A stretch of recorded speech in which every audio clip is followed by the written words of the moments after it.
You look at the Three Gorges Dam in China, and you see the ultimate triumph of humanity. 28 million cubic meters of solid concrete slammed across the Yangtze River, tens of billions of dollars vaporized, and the absolute arrogance of a species that thinks it finally put nature on a leash. You sleep soundly at night, believing this colossal wall is an impenetrable shield. But physics? Physics is laughing in your face. It doesn't need an apocalyptic earthquake or a biblical flood to shatter the largest structure on the planet. Gravity and water are patient predators. They only need a microscopic flaw, a crack thinner than a human hair, and the exact same ridiculous rules that govern that disgusting wet kitchen sponge sitting next to your sink right now. Today, I am going to destroy your common sense and prove to you exactly how the greatest pride of global engineering is nothing more than a mathematical time bomb, waiting to have its spine snapped from the inside out. They called it a modern marvel. When the Three Gorges Dam finally reached its full capacity, the global engineering community gave it a standing ovation. 22,500 megawatts of power. A reservoir holding back nearly 40 cubic kilometers of water. The designers patted themselves on the back, utterly convinced they had engineered a flawless, monolithic shield to tame the Yangtze River's historic floods. But here is the cynical joke they conveniently leave out of their corporate press releases. That beautiful, seemingly unbroken wall of concrete? It is a complete illusion. You see, the very genius that makes pouring mass concrete possible, the complex chemical hydration and the intense thermal gradients during the curing process, is exactly what compromises the structure. To keep millions of tons of curing concrete from essentially cooking itself to death, they pumped chilled water through miles of embedded pipes. They thought they were being brilliant. They thought they were mastering thermodynamics and cheating nature. But concrete is not solid glass. Under a microscope, their monolithic triumph is actually riddled with capillary pores, gel voids, and thermal shrinkage microcracks. They didn't build an impenetrable wall. They built a 590-foot-tall, 28 million cubic meter sponge. And when you expose a giant, highly porous sponge to the crushing, relentless hydrostatic pressure of a 40-billion-ton reservoir, you haven't built a shield. You've just engineered a mathematical time bomb. And the countdown started the exact second they opened the floodgates. So, how exactly does a puddle of water murder 28 million cubic meters of reinforced concrete? Let's do some backyard physics. Go to your kitchen right now and grab that nasty, dried-up yellow sponge sitting by your sink. Now, grab a heavy brick and place it right on top of it. That brick is the mighty Three Gorges Dam, and that pathetic sponge is the exact representation of the ground it sits on. You actually thought the earth beneath a megadam was a solid, waterproof seal? Please. Geologically speaking, foundation rock is a highly porous, fractured mess that absorbs water exactly like your kitchen sponge. When you stack 40 billion tons of reservoir water against the upstream face of the dam, that water doesn't just push forward, it gets forced downward into the porous geological sponge, seeping directly underneath the concrete. Imagine pressing a high-pressure hose against the bottom of that wet sponge under your brick. The water forcefully pushes upward. In civil engineering, this is called uplift pressure, and it is an invisible predator actively trying to lift the entire multi-billion-dollar megadam right off its foundation, completely canceling out the stabilizing dead weight of the structure. But the joke gets even better when we look at the invincible concrete itself. Concrete is not a solid wall.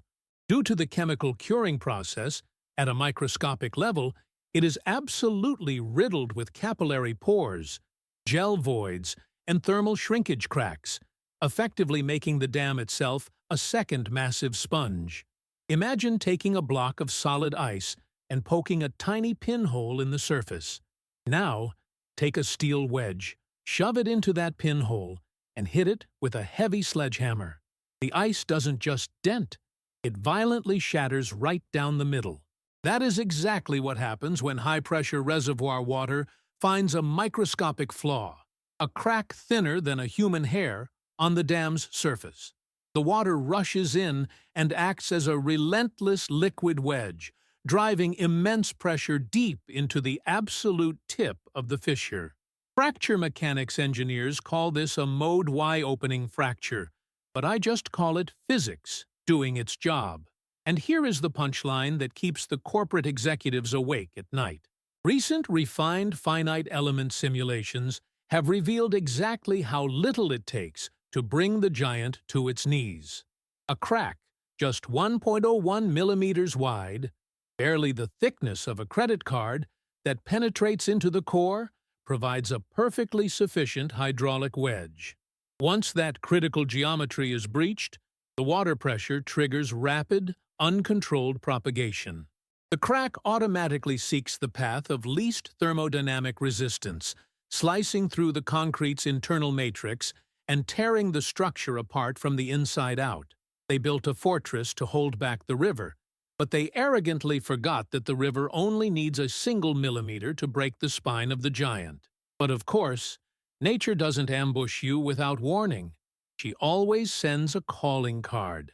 And in the case of this 28 million cubic meter sponge, she sent 3 inescapable signs that the predator was already inside the house. The first warning came almost immediately, long before the paint was even dry. Back in 2003, right after they first started filling the reservoir, inspection teams found approximately 80 hairline cracks blooming across the dam's surface. 80 fractures on a brand-new, multi-billion-dollar hydro shield. You would think this would induce sheer panic in the control room, but what did the corporate panel of highly paid experts do? They held a press conference, patted the public on the head, and declared these cracks entirely normal and non-threatening to the overall structural integrity. They looked at a giant, high-pressure water wedge actively sinking its teeth into their porous concrete sponge, and they called it an acceptable blemish.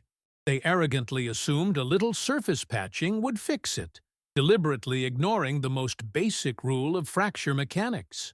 Under a 40 billion-ton hydrostatic load, a crack is never just a crack. It is a parasitic mouth, and they just invited it to start drinking.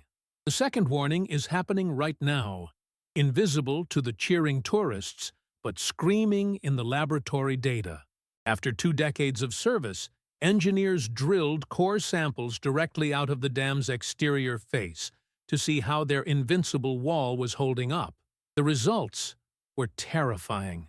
The concrete directly exposed to the reservoir water has degraded into what they clinically call a loose microstructure. What does that actually mean in the real world? It means the river water is actively dissolving the chemical bonds of the concrete itself. It is continuously washing away the hydrates. The surface is literally becoming more porous, transforming from a dense shield into a soft, highly absorbent sponge. The very armor designed to hold back the Yangtze River is being quietly digested by the water it was built to stop. And yet, the official engineering reports bury this under sterile terms like environmental degradation, treating it as a routine maintenance chore instead of an escalating, incurable structural disease. And the third, most terrifying warning? The agonizing groans of the deep foundation. Embedded deep within the concrete and the bedrock are miles of fiber optic cables, acting as a synthetic nervous system to monitor every microscopic shift. Every single flood season, when the water rises, this nervous system lights up. The dam physically bends, shifts, and strains. In 2019, a satellite imagery glitch made the world temporarily think the dam was visibly buckling. Authorities rushed to the cameras, laughing off the panic, boasting that the structure is perfectly safe and only moves a few millimeters elastically by design. But those millimeters are the sound of the geological macro sponge underneath the dam screaming under unimaginable uplift pressure. It is the Earth itself struggling to hold down a concrete mountain while high-pressure water forcefully tries to lift it from below, destroying the friction that keeps the whole thing from sliding downstream. The engineers treat these continuous stress readings as proof of the dam's brilliant flexibility. But physics knows the truth. It is not flexibility. It is fatigue. It is the predator patiently rattling the bars of its cage over and over, year after year, waiting for the exact microscopic moment the internal sponge reaches its breaking point. So, here is your brutal verdict. We spend tens of billions of dollars and decades of labor to pour literal mountains of concrete, genuinely believing we have conquered nature. But physics doesn't care about our engineering awards, our corporate press releases, or our political pride.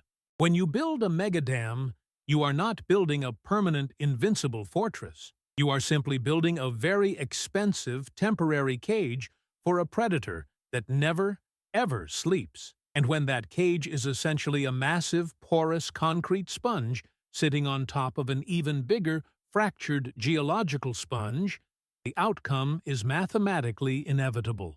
The water will find a microcrack. It will act as an unyielding hydraulic wedge. It will tear the matrix apart from the inside out. It might take 10 years, or it might take 100, but the predator always gets out. And when the spine of the world's largest dam finally snaps, physics won't apologize for vaporizing billions of dollars or drowning the arrogance of an entire generation. It will just be gravity and water, doing exactly what they have always done: sleep tight.